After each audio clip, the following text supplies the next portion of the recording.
Bien, este temita les debía de urinario, la parte de cáncer renal, de neoplasias, en realidad de riñón, y ahora lo vamos a terminar.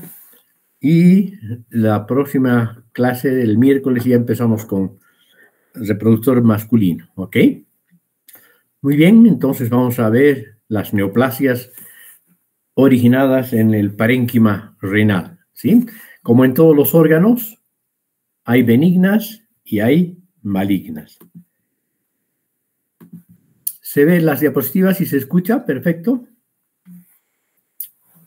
Sí, doctor. Gracias. Mira. Entonces, ¿cuáles son las benignas? Hay estas 5 patologías como relativamente frecuentes, no muy frecuentes, excepto el angiomiolipoma y eventualmente el oncocitoma.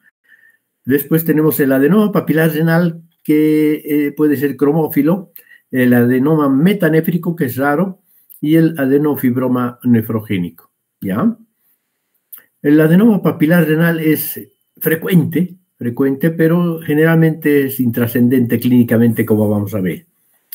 Las neoplasias más importantes en el riñón son las malignas. Y tenemos el carcinoma convencional, el de células claras, el más frecuente, con mucho además. El carcinoma papilar, ¿sí?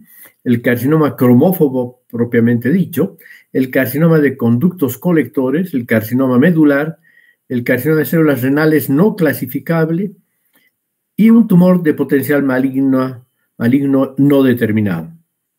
Y después tenemos el carcinoma de células renales quístico multiloculado. Estos son tumores en realidad tanto benignos como malignos, sobre todo de adultos, porque en los infantes el nefroblastoma es el más frecuente y lo vamos a ver, ¿ya? Bueno, empezaremos entonces a describir las principales características de las lesiones mencionadas, no de todas, de las más frecuentes. Tenemos, les decía, el angiomiolipoma. Su nombre lo dice todo. Angiovascular, miomuscular, liso, lipoma, tejido adiposo, ¿no? Entonces, es una especie de amartoma que tiene estos componentes: vascular, muscular liso y adiposo, ¿sí?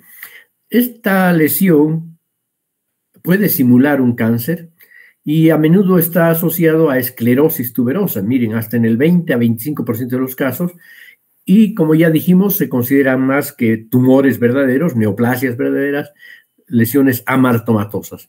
En esta fotomicrografía, que no es muy bonita, tenemos el componente adiposo, tenemos el componente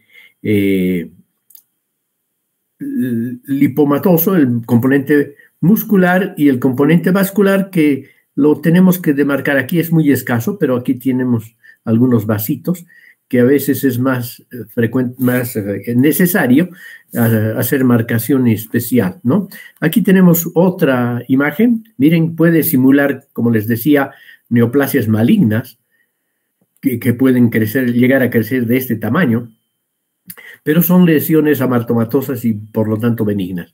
Aquí en esta fotomicrografía, tomada con el microscopio óptico, con un mediano aumento, tenemos túbulos renales, glomérulo, y en la parte de la derecha tenemos el tumor, bueno, la lesión, ¿no? Tenemos comprimido el parénquima renal normal por esta proliferación de células musculares lisas. Aquí el componente más importante es muscular liso. Tenemos el componente adiposo y aquí sí podemos advertir la presencia de muchos vasitos capilares, sobre todo pletóricos de sangre, que eso nos ayuda a descubrir su presencia, ¿no? Aquí tenemos una lesión semejante, hay proporciones variables de estos 3 componentes. Aquí tenemos una lesión vascular, muscular y muy poquito adiposa, ¿no? Aquí tenemos mayoritariamente adiposa. Esta es la macro y esta es la micro de esta lesión, ¿no? Y ya desde la macro se ve que el principal componente de este angiomiolipoma es el componente adiposo, ¿no? Son células adiposas uniloculares, maduras, que pueden tener un componente más inmaduro, pero que no es maligno, ¿ya? Y aquí se puede ver con HMB45 el componente vascular. Aquí tenemos una serie de variantes de la misma lesión, angiomiolipoma. Aquí tenemos, por ejemplo, un angiomiolipoma epitelioide. Aquí también un angiomiopitelioma epiteloide con presencia de células gigantes multinucleadas que a veces se parecen a las células de Langhans, las células multinucleadas o gigantes multinucleadas de tipo Langhans, como las que vemos en la tuberculosis y algunos otros procesos infecciosos. Aquí tenemos un angiomiolipoma con un componente oncocítico. Miren, el citoplasma es amplio, granular, acidófilo, realmente parece un oncocitoma, ¿no? Pero podría ser un angiomiolipoma desde el punto de vista de la presencia de otros componentes. Lo que pasa es que aquí hay un acercamiento solo del componente muscular que tiene esta característica. Y aquí tenemos el HMB45 para denotar la presencia de las células epiteliales endoteliales, ¿no? Aquí tenemos una imagen macro de un angiomiolipoma renal bien delimitado, puede confundirse, sin embargo, como ya les dije, con un carcinoma de células claras, incluso desde la macro, ¿no? La otra lesión que vamos a describir es el adenoma papilar renal. Les decía que es extraordinariamente frecuente, pero por suerte la mayoría son pequeños, amarillos y desde el punto de vista clínico intrascendentes, ¿sí? Están presentes, fíjense, hasta en el 22% de las autopsias. Sí, bueno, esto varía del 7 al 22% de las autopsias y está formado por células epiteliales, a veces vacuoladas, que tienen esta apariencia, túbulo papilar, ¿ya? Y las estructuras papilares, no las tubulares, las estructuras papilares son complejas, o sea, parecido a lo que vamos a ver en los carcinomas papilares, pero aquí el componente epitelial es bien diferenciado, no tiene atipia celular y como es un componente epitelial, entonces la ausencia de atipia nos permite hacer este diagnóstico, el adenoma papilar renal, ¿sí? Miren, aquí tenemos una lesión de este tipo que podría parecer macroscópicamente un angiomiolipoma, ¿no? Y aquí tenemos esta lesión túbulo papilar, ¿no? Y aquí tenemos el fibroma renal, es otra lesión que es también de carácter amartomatoso, son nódulos pequeños, menores de 1 centímetro, aunque este parecería que está un poquito más grande, ¿no? Se llama también medular, fibroma medular, ¿no? Porque su presencia más típica es en esta localización, no tanto cortical, sino medular, y tiene como en cualquier fibroma de cualquier área del cuerpo, una proliferación fibrocolagenosa, ¿sí? Luego tenemos el oncocitoma, que es un tumor epitelial de células relativamente grandes, eosinófilas, con un citoplasma granular, acidófilo, ¿sí? Y que tiene su origen probablemente en las células intercaladas de los conductos colectores. Si vemos con el microscopio electrónico, esa granularidad y eosinofilia se debe a la presencia de numerosas mitocondrias. Tiene un diámetro variable, a veces llegan a ser grandes, pero rara vez metastatizan. Es difícil a veces el diagnóstico entre un carcinoma oncocítico y un oncocitoma benigno, ¿sí? El diámetro a veces es el parámetro más importante, ¿ya? Porque pueden los carcinomas oncocíticos no tener necesariamente mucha atipia. Y aquí tenemos esta imagen bronceada de la lesión, ¿sí? Que en la microscopia podemos ver un citoplasma amplio, granular, acidófilo, aquí dispuesto en pequeños acinos o alveolos o estructuras trabeculadas. Aquí podemos ver también una lesión oncocítica, pero con un patrón más tubular, ¿no? Aquí tenemos, en un acercamiento podemos ver las características de cada una de estas células. Vean, un núcleo bastante eucromático, con un nucleolo prominente, con un citoplasma amplio y granular acidófilo. Lo mismo aquí, este aspecto papilar, trabecular, puede llegar a tener un poquito de atipia y entonces nos complica, pero en general no alcanza más de 10 centímetros, por lo tanto puede ser considerado como un oncocitoma, ¿ya? Probablemente estas atipias celulares son producto de cambios degenerativos, ¿sí? Pero no siempre se identifican muchas mitosis, aunque pueden estar presentes. Aquí tenemos un hemangioma, es otra lesión vascular, otra lesión renal. Aquí tenemos un glomérulo con sus capilares, sus penachos de capilares, túbulos, un poquito de fibrosis alrededor y unos tallos fibrocolagerosos, poco vascularizados. Normalmente las papilas son vascularizadas. Aquí tiene este patrón papilar típico con un revestimiento epitelial sin atipia, benigno. Bueno, y aquí tenemos en este algoritmo los probables orígenes y los trastornos cromosómicos que se asocian a las principales lesiones neoplásicas del riñón, ¿sí? Los que tienen un origen en la nefrona proximal y los que tienen un origen en la nefrona distal, o sea, en los túbulos intercalados y en los conductos colectores. ¿Sí? La mayoría de las lesiones neoplásticas, sobre todo las malignas, se originan en el túbulo contorneo proximal, que da origen justamente al carcinoma de células claras, ¿sí? O hipernefroma. Tiene una delesión en el cromosoma 3 y después tenemos las células distales. Los conductos contorneos distales dan origen al carcinoma renal de células papilares, ¿no? Las células las células de los conductos intercalados dan origen a los oncocitomas y a los carcinomas cromófobos, y los de los conductos colectores, que se localizan en la médula, sobre todo, dan origen a el carcinoma de conductos colectores y al carcinoma medular, ¿sí? En estos podemos encontrar múltiples de lesiones u otros cambios, ¿no?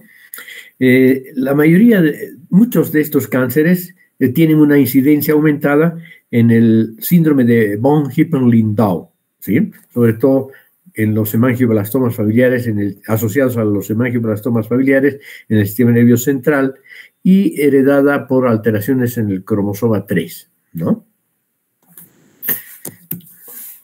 Bueno, aquí tenemos una clasificación de acuerdo al tamaño del núcleo.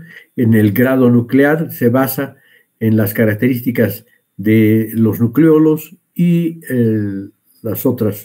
algunas otras características como el pleomorfismo. Esta es una imagen típica del carcinoma de células claras que se caracteriza, como verán, por la formación de unos nidos de diferentes tamaños, cada uno alojando unos incisios, pero bien delimitados. Los límites celulares son bien delimitados, entonces forman nidos de células claras. El núcleo es central o paracentral, con distribución más o menos fina y granular de la cromatina, núcleo poco prominente, pero lo que caracteriza es el citoplasma, amplio citoplasma, ¿no? El estadio clínico de la América, de las academias de cirujanos y del TNM, se asocian más o menos a este estadio, a los diferentes estadios clínicos y los grados, ¿ya? El grado 1 es cuando el tumor, el carcinoma, está menor a 2.5 centímetros y confinado al riñón.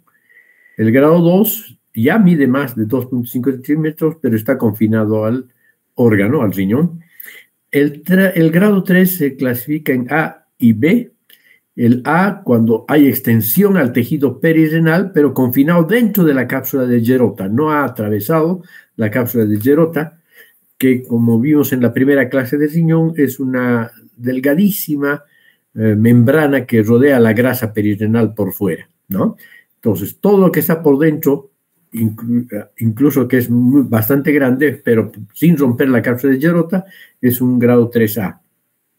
Cuando esta extensión, cuando no rompe la cápsula de Gerota, pero se extiende a la vena renal, que incluso puede llegar a extenderse a la vena cava, el estadio clínico es un 3B. Y el estadio 4, el grado 4, es cuando hay una extensión fuera de la cápsula de Gerota, o sea, hay rotura de la cápsula de Gerota. ¿Ya? Entonces tiene mucha importancia esa capsulita para clasificar, para estadificar al cáncer renal.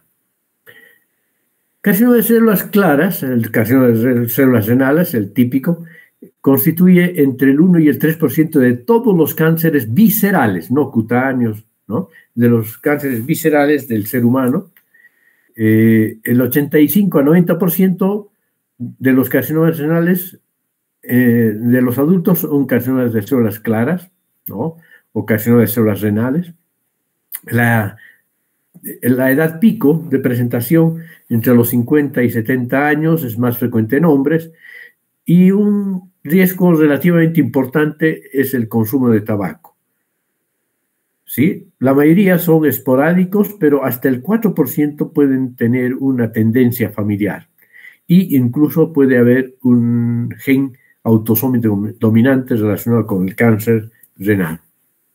Los signos y síntomas que van a dar los tumores renales son hematuria, dolor en fosa renal y masa lumbar. Esta es la tríada clásica. Pero pueden debutar con fracturas patológicas por metástasis del carcinoma de células claras. Y el sitio más frecuente de metástasis es la columna vertebral.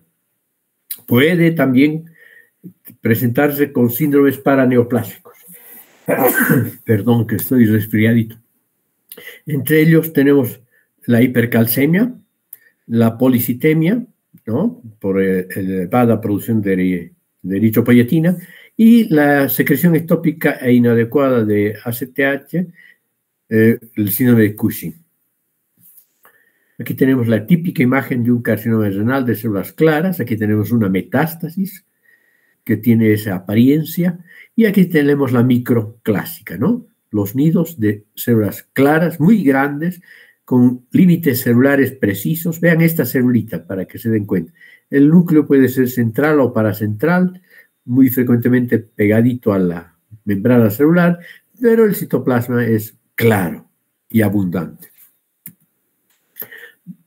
Puede haber metástasis a los riñones de otros órganos, o también los cánceres renales pueden metastatizar a las glándulas suprarrenales, ¿no?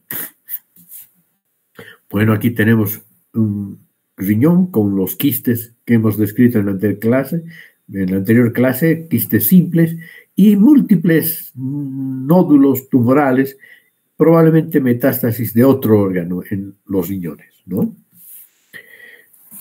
Aquí tiene la apariencia macroscópica, ¿no? De un tumor de células claras. Suele tener un color pálido, a veces ligeramente marrón.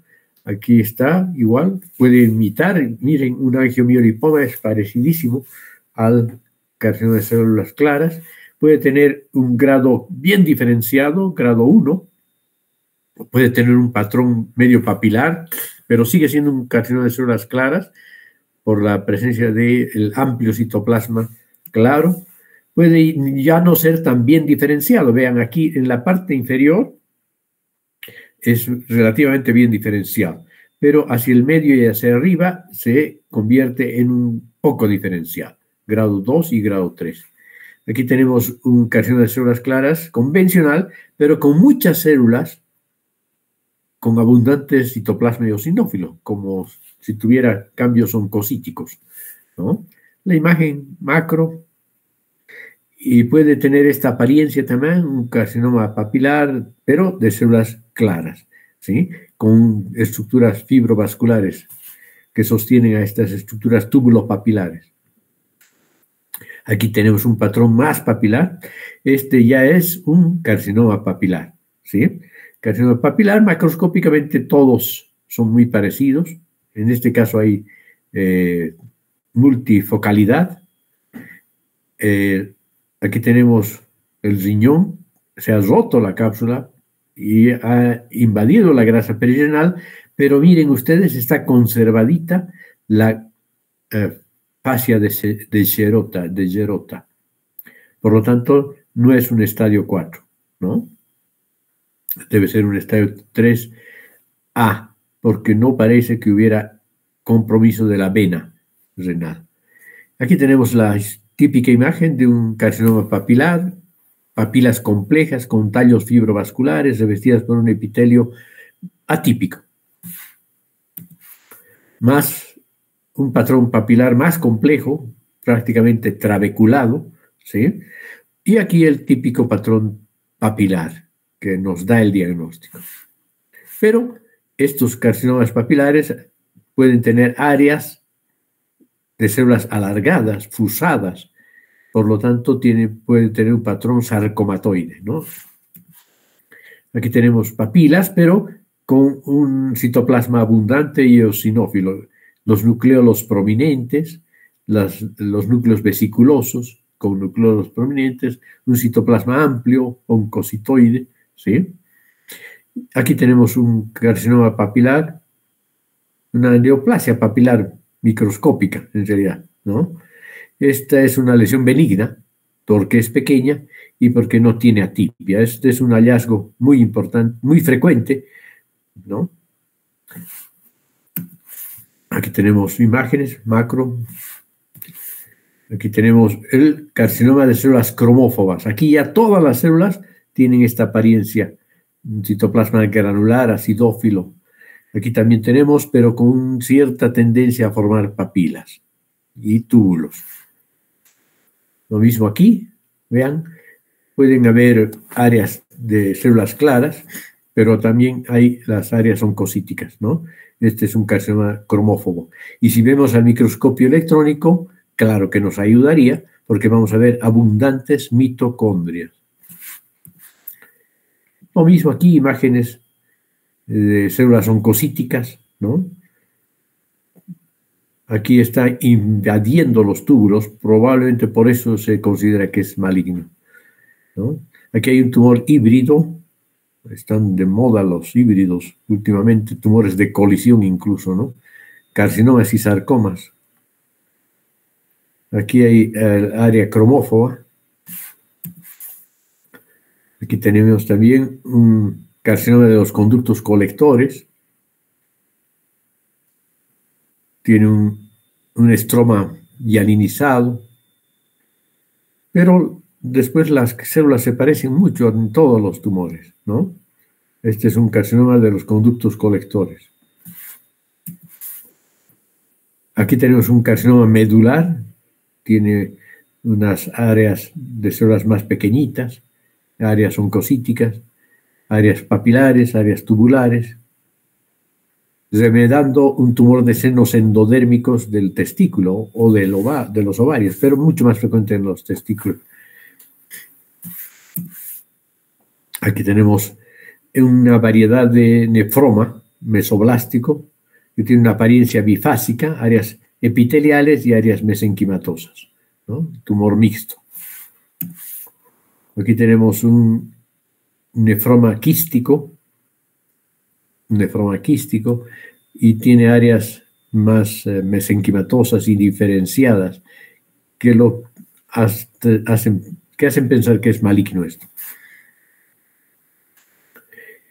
Aquí tenemos un tumor de células yuxtaglomerulares. Bueno, son imágenes de un libro especializado que no es necesario que aprendan, ¿no? Aquí tenemos un carcinoma, un carcinoide neuroendocrino, que es positivo en este caso con la cromogramina, pero podría ser positivo también con sinaptofisina, en fin. Aquí tenemos un neuroectodérmico primitivo, un carcinoma de células redondas, pequeñas, azules. Aquí ya vemos un leiomioma. Y luego tenemos los carcinomas que salen en la vía urinaria, los carcinomas uroteliales, que son entre el 5 y el 10% de los tumores renales. Nacen generalmente ya sea en los cálices o en la pelvis renal y por lo tanto el signo más característico es la hematuria, pero pueden producir obstrucción de inicio precoz. Pueden tener multifocalidad, ¿sí? Puede haber uno en la pelvis, otro en los cálices, otro en el uréter, otro en la vejiga, en fin, ¿no? El 50% es ureteral o vesical, ¿no?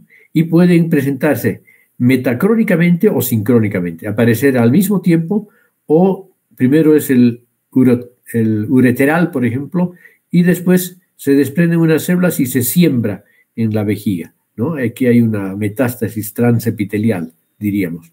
Entonces, eso sería un carcinoma urotelial metacrónico. Tienen origen cronal, la sobrevida a 5 años entre el 70 y el a 10%, dependiendo del estadio clínico de la enfermedad, que se mide de acuerdo al tamaño y a la invasión en el espesor de la pared del órgano comprometido, ¿no? Pueden tener una apariencia papilar, pero con diferenciación variable, bien diferenciados, infiltrantes, no infiltrantes, in situ, en fin, ¿no? Aquí tenemos un clásico carcinoma papilar no infiltrante de crecimiento superficial, pero que tiene unas frondas papilares muy conspicuas, muy importantes. Pero la lámina propia y la musculatura, sobre todo, están libres. El nefroblastoma decíamos que es un tumor clásicamente de los infantes, 50% en menores de 3 años, 90% en menores de 10 años. O sea que la mayoría surge antes de los 10 años. Hasta en el 15 a 30% está asociado a malformaciones geniturinarias y algunos síndromes genéticos, como estas de lesiones, 11 en el brazo pequeño del cromosoma. Se puede asociar con aniridia, el tumor de Wilms con aniridia, cuando hay estas lesiones o traslocaciones. Luego, entre el 5 y 10% de los casos suele ser bilateral, puede ocurrir fuera incluso del riñón. Estos tumores, a pesar de crecer tan enormes que protruyen en el abdomen de la criatura, no producen hematuria, hipertensión ni proteinuria. Y lo clásico es, entonces, como les decía, una masa abdominal gigante, blanquecina, bien circunscrita. Actualmente tiene buen pronóstico. ¿Cuáles son histológicamente los componentes del nefroblastoma? Tiene 3 componentes histológicos, ¿ya? Estructuras epiteliales, un blastema indiferenciado y un tejido más inmaduro también, tejido mesenquimatoso, ¿sí? Aquí tenemos el componente epitelial, parece un riñón de un de un niño inmaduro, ¿sí? El componente epitelial, el componente tejido mesenquimatoso y el componente indiferenciado de células pequeñas, primitivas, redondas, azules, ¿sí? Entonces, este es el blastema indiferenciado, este es el componente epitelial y este es el componente mesenquimal, que en este caso es menos frecuente, menos importante. Ok, con eso tendríamos el tema de cáncer renal. Voy a...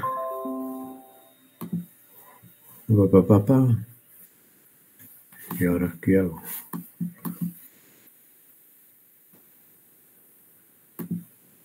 Voy a tratar de darles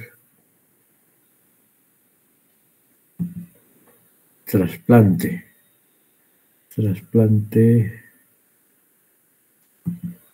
renal más, ¿ya?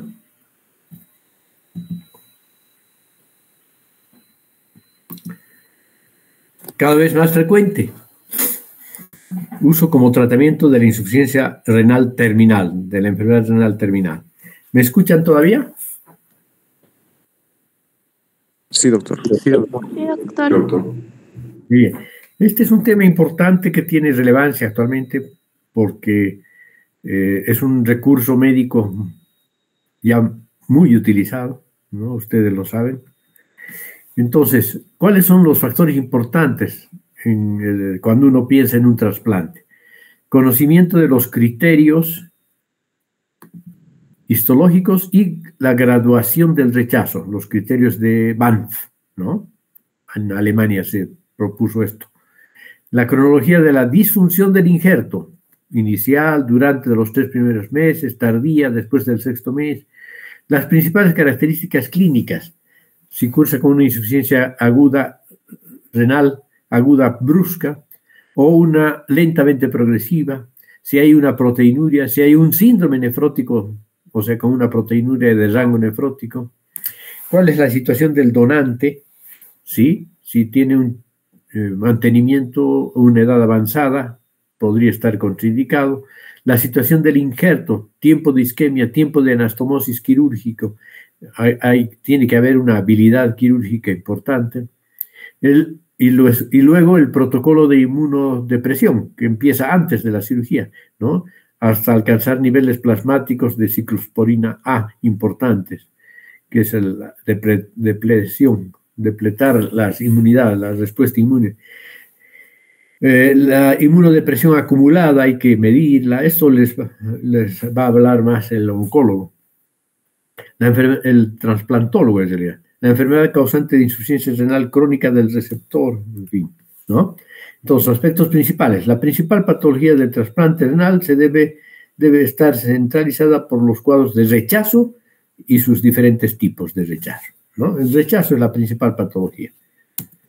El diagnóstico de rechazo sigue siendo la principal indicación de la biopsia renal, pero no siempre el componente inflamatorio intersticial es sinónimo de rechazo agudo. Para el diagnóstico y una graduación correcta es necesario utilizar los criterios de Banff, no solo en el rechazo agudo, sino también en el rechazo crónico y o subagudo. Es fundamental hacer siempre una valoración pronóstica de la biopsia del injerto. Entonces, existen 2 momentos cronológicos muy bien definidos en la evolución clínica y que son útiles para hacer una correlación histopatológica y clínica, ¿no? Injerto inicialmente no funcionante que obliga a descartar una necrosis tubular aguda y una nefrotoxicidad aguda por ciclosporina A.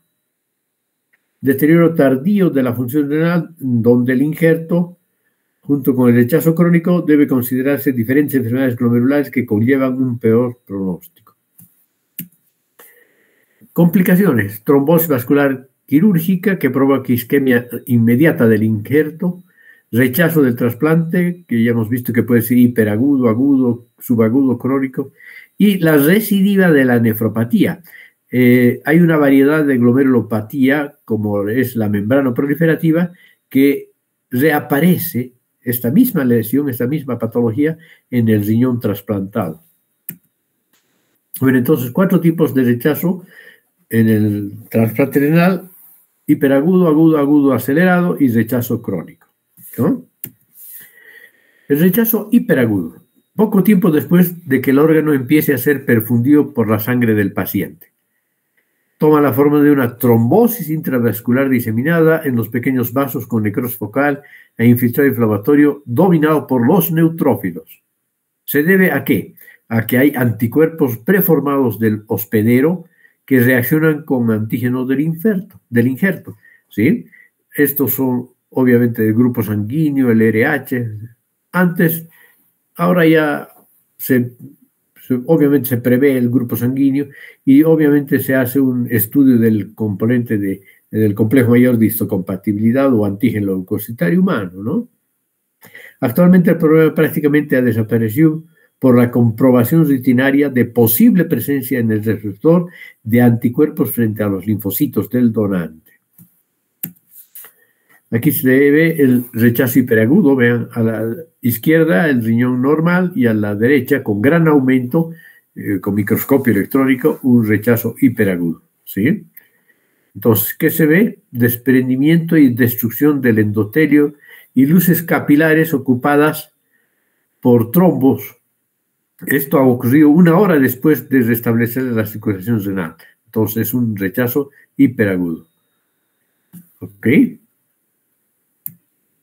El rechazo agudo, aproximadamente 1 semana después del trasplante o tras la suspensión del tratamiento inmunosupresor.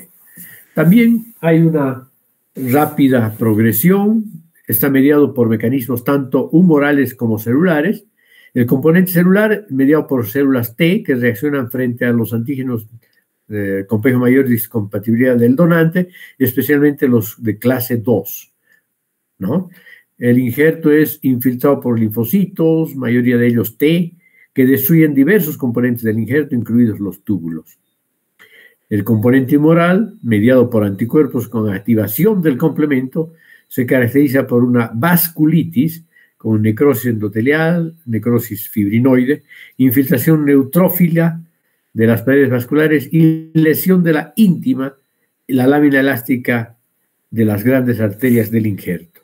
Aquí tenemos, miren, hay un infiltrado linfocítico, no tanto neutrófilo como linfocítico, pero hay un gran componente celular intersticial, una hiperplasia laxa con células espumosas de la íntima de una arteria radial cortical, ¿sí? El rechazo agudo acelerado, predominantemente celular, con células redondas en el intersticio, linfocitos, células plasmáticas y tubulitis. Muchas de estas células inflamatorias en el seno del epitelio. Hay un tráfico linfocitario a través del epitelio. Entonces, esta es la famosa tubulitis, ¿no? Que es la imagen clásica de un rechazo agudo acelerado. Y el rechazo agudo acelerado a pacientes que han sido trasplantados anteriormente sin éxito y por lo tanto sensibilizados frente a antígeno del donante. Y por último tenemos el rechazo crónico, lento y progresivo a lo largo de varios meses. Hay una alteración de la tolerancia del huésped, o del hospedero en realidad. Puede ser causado por una inadecuada inmunosupresión. Esto es lo que más difícil de manejar, es una inmunosupresión adecuada, ni tan, ni muy, ¿no? Se caracteriza por fibrosis de la íntima arterial, con lesiones isquémicas secundarias en el parénquima, intersticio infiltrado por células plasmáticas y eosinófilos, y paulatina pérdida permanente de las nefronas.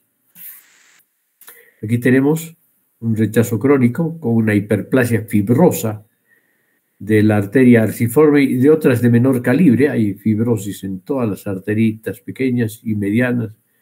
Hay también fibrosis intersticial, que es esta, en azul. Y entre los túbulos también del riñón trasplantado, aquí empieza a haber una fibrosis intersticial, ¿sí? Con la técnica de tricrómica de Mallory o de Mason, en este caso, es más fácil advertir la fibrosis en los espacios porta, en las zonas vasculares, más que en el parénquima, pero también en el parénquima. Aquí hay un trasplante renal con lesiones alterativo-degenerativas de miocélulas de la pared arterial ocasionadas por la ciclosporina. Aquí hay fibrosis también, y aquí hay necrosis celular. Aquí hay un trasplante renal con microvascularización isomorfa del epitelio tubular ocasionada por la ciclosporina. Se parece a la necrosis tubular por tóxicos, ¿no? Aquí está entonces la clasificación de FARS, resumen. El grado 1, agudo leve, grado 2, agudo moderado, grado 3, severa. Inflamación intersticial mayor del 25% del parénquima del riñón trasplantado, presencia de tubulitis, más de 4 células mononucleadas por lesión tubular, por sección tubular o un grupo de 10 células tubulares. Grado 2, agudo moderado, inflamación intersticial evidente y tubulitis, más de 10 células mononucleares por sección tubular o por 4 células, ¿no? Leve a moderada arteritis de la íntima, aquí ya hay compromiso vascular. Y el grado 3, que es la severa, arteritis severa transmural con cambios fibrinoides o necrosis de la media, además de infartos focales y hemorragia intersticial. Muy bien, entonces con esto terminaríamos la patología renal. ¿Sí?